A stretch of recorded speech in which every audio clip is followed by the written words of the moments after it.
नाम एक विधवा का अपमान हो रहा है और तू हंसकर अपना अभिमान जता रहा है। मामा बचा लो मेरी माँ को मामा। अरे ये क्या बचाएगा मुझे, ये तो एक औरत खिला अभी मजा आएगा ना भिड़ो। बेचारी पर हंस रहा है।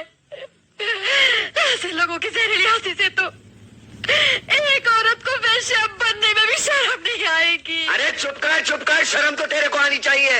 आज बचाऊंगा, कल कौन बचाने आएगा तेरे को। औरत इसलिए नहीं कोठे पर बैठती क्योंकि वो बेबस है, इसलिए बैठती है क्योंकि वो जंग लड़ना नहीं चाहती। कुत्ते की तरह जीने की आदत पड़ी है सबको। अरे इज्जत से जीना है तो खुद लड़ना सीखो। ऊपर वाले ने हाथ दिया है लगे फैलाने, मुंह दिया है लगे गिड़गिड़ाने। बचाओ बचाओ, कौन आएगा। अरे दांत सिर्फ खाने चबाने के लिए नहीं है, काटो उसको। अरे वो डंडा उठा, फोड़ दे उसका सर, हम तमाशा देखेंगे। क्यों कलमोनी बाइक।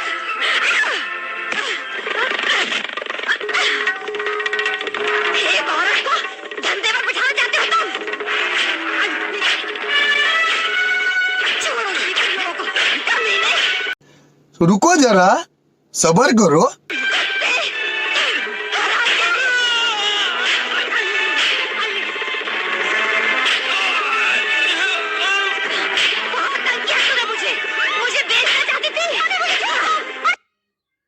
सरकारी वकील की दलीलों को मद्देनजर रखते हुए ये अदालत संजय चौहान, आलोक वर्मा और अली खान की जमानत नामंजूर करती है और इन्हें पुलिस की हिरासत में रखने का हुक्म देती है।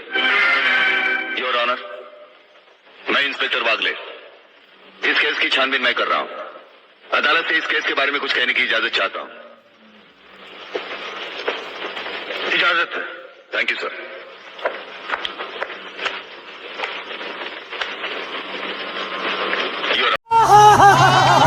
ऑनर, इंसाफ के इस मंदिर में आपको न्याय करते हुए कई साल हुए होंगे और इन सालों में आपके सामने रेप और मर्डर्स के अनगिनत केसेस भी आए होंगे। क्या उन अनगिनत केसों में आपके सामने कोई ऐसा केस आया है जहां कत्ल और बलात्कार करने वाले ने जिसके ऊपर बलात्कार किया है उसे खुद अस्पताल पहुंचाया हो?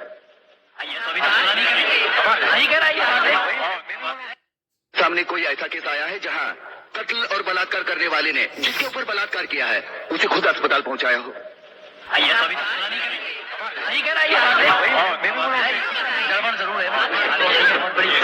Order order. इंस्पेक्टर वागले, मुझसे सवाल करने की बजाय आप इस केस में रोशनी डालिए। वही कोशिश कर रहा हूं सर। अदालत सरकारी वकील की जिन दलीलों को मद्देनजर रखते हुए इन लड़कों की जमानत नामंजूर कर रही है, मैं उन्हीं दलीलों के बारे में कुछ कहने की इजाजत चाहूंगा। इजाजत है। सरकारी वकील का कहना यह है कि अनीता चौधरी की लाश के पास संजय चौहान का पर्स मिला। हो सकता है बेहोश राधा टंडन को उठाते वक्त वो पर्स वहां गिर गया हो। अब इनका कहना यह है कि राधा टंडन ने इन लड़कों के खिलाफ बयान दिया है। यह भी तो हो सकता है कि वो बयान उसे किसी के दबाव में आकर दिया हो। जिस डॉक्टर ने बलात्कार की रिपोर्ट बनाई वो भी खरीदा गया हो। आपकी इन दलीलों से अदालत अपना फैसला नहीं बदल सकती। यह फैसला आप जबरदस्ती पर लाद रहे हो। इंस्पेक्टर वागले, अगर मैं चाहूं तो अदालत की तौहीन के जुर्म में मैं तुम्हें अभी टर्मिनेट कर सकता हूं। कोई परवाह नहीं है मुझे इस बात की।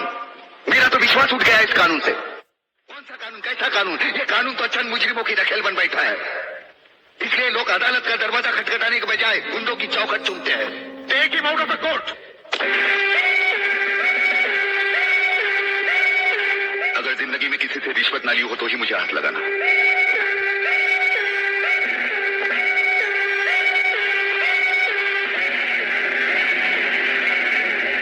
इन्हें गिने भुक्कड़ लोगों की वजह से अदालत शतरंज की बिसात बन गई है, जहां कोई भी आकर कानून से खेल सकता है। लेकिन इन खिलाड़ियों को अगर मैंने सच्चा कानून नहीं सिखाया तो मेरा नाम भी शिवाजी राव वागले नहीं।